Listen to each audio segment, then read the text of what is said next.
সকাল বন্ধুরা, তোমাদেরকে একটু বৃষ্টি দেখিয়ে দিলাম সকালবেলা। তো আজকের হলো সানডে, তার সাথে সকাল থেকেই বৃষ্টি।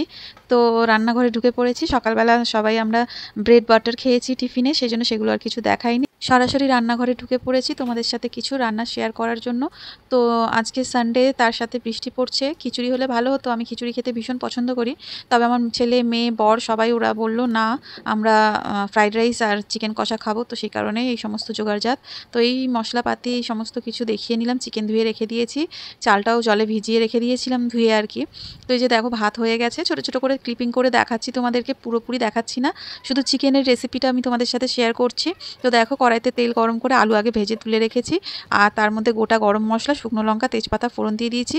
এখানে টক দই রয়েছে, আদা রসুন কাঁচা লঙ্কার পেস্ট, আর রয়েছে কাজু পোস্ত বাটা, আর একদম ঘুষি করে কেটে নেওয়া পেঁয়াজ। তো এই তেলের মধ্যে পেঁয়াজটা দিয়ে ভালোভাবে একটু নাড়াচাড়া করে লাল লাল করে ভেজে নিতে হবে।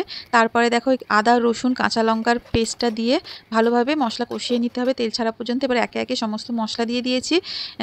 হলুদ গুঁড়ো, লঙ্কার গুঁড়ো মানে কাশ্মীরি রেড মির্চটা দিয়েছি যাতে কালারটা ভালো আসে, আর একদম লাল লাল করে আজকে একদম কষা কষা করে মাংস করব।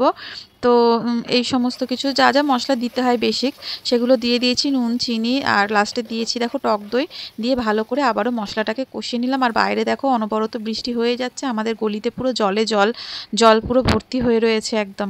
তো যাই হোক, সেটা তোমাদেরকে একটু দেখালাম। এবার দেখো মশলাটা আমার কষানো হয়ে গেছে। এবার চিকেনগুলো দিয়ে ভালোভাবে আবার আমি কষিয়ে নেব। তো এই যে দেখো চিকেনগুলো সমস্ত দিয়ে ভালোভাবে কষিয়ে নিয়ে এখন এই চিকেনটাকে শুধু আমি কষাতেই থাকবো। তো কষিয়ে কষিয়ে একদম তেল বেরিয়ে আসবে। দেখো আমি ঢাকা দিয়ে রেখে দিয়েছিলাম, তো অনেকটা তেল বেরিয়ে এসছে দেখতে পাচ্ছ তোমরা। তো এইবারে আমি এর মধ্যে দিয়ে দেব ভেজে রাখা আলুগুলো।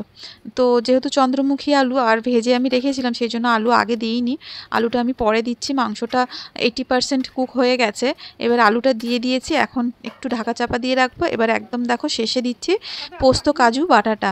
তো এটা দিয়ে দেওয়ার পরেই কিন্তু দেখো গ্রেভিটা কতটা রিচ লাগছে, একদম বিয়েবাড়ির স্টাইলের চিকেন কষাটা আজকে আমি বানাচ্ছি আর কি। তো তোমরাও এরমভাবে চিকেন ট্রাই করে দেখতে পারো, একঘেয়ে লাগে না চিকেন খেতে সবসময়। তো সেই জন্যই একটু অন্যরকমভাবে বানানো।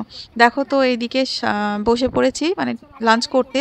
সব কিছু তো এখনও সম্ভব নয়, তো এখানে কিছু স্যালাড কেটে নিয়েছে, ওটা আমার বড়ি কেটে দিয়েছে। আর দেখো এখানে যে লাল লাল একদম চিকেনের কষা, আর তার সাথে ফ্রাইড রাইস মানে জিরা রাইস করেছি, তার সাথে একটু কাজু কিশমিশ ভেজে আর কি দিয়ে দিয়েছি। তো এই হলো আজকের আমাদের দুপুরবেলার লাঞ্চ মেনু, আজকে সানডের স্পেশাল লাঞ্চ মেনু বলতে পারো। কেমন লাগলো জানিও বন্ধুরা। আজকের মতো টাটা।